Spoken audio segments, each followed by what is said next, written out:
ধেয়ে যাওয়া পাহাড়ি ঢলের প্রবল স্রোত, বন্যা আর ভূমিধসে মুহূর্তেই নেপাল চীন সীমান্তে ভেসে গেল শত শত মানুষ, বহু ঘরবাড়ি, রাস্তাঘাট।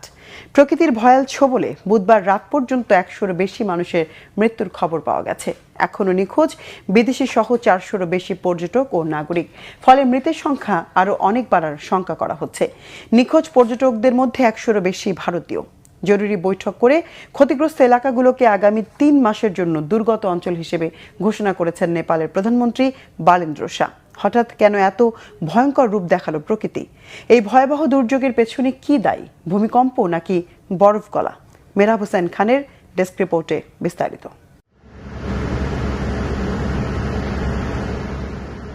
দৃশ্যটি তিব্বতের গাইরং কাউন্টির, যেন সমুদ্র তীরবর্তী এলাকায় সুনামির দৃশ্য।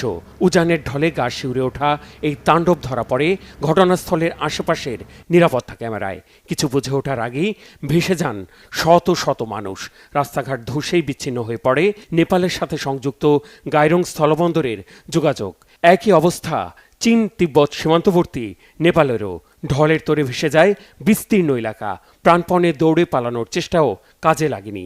পানির ঢলে শক্তি এতটাই শক্তিশালী ছিল যে মুহূর্তেই ধসিয়ে দেয় সেতু, ভেসে যায় এর ওপরে থাকা যাত্রীবাহী বাস, প্রাইভেট কার সহ বিভিন্ন যানবাহন। এই বিভৎসতায় ব্যাপক প্রাণহানির আশঙ্কা করছে স্থানীয় প্রশাসন। এই ঢলের কারণ কি? কতটা ক্ষয়ক্ষতি হলো নেপালের? স্থানীয় সময় বুধবার সকালে নেপালের উত্তরাঞ্চলীয় ভোটেকোশি নদীতে ব্যাপক ঢল নামে।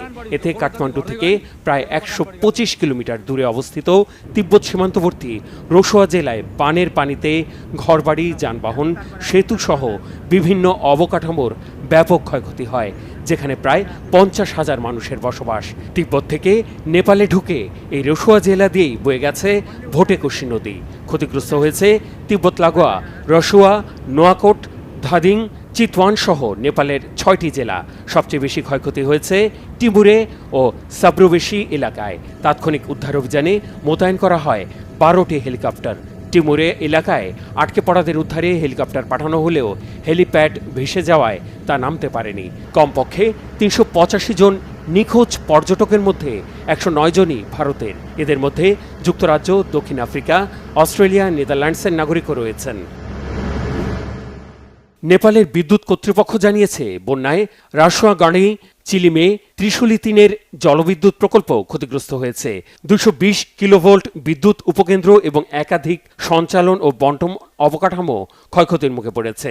স্থানীয় প্রশাসন জানিয়েছে, ত্রিশুলি নদী তীরবর্তী এলাকায় পানির স্তরের উচ্চতা বাড়তে পারে। নোয়াকোট ও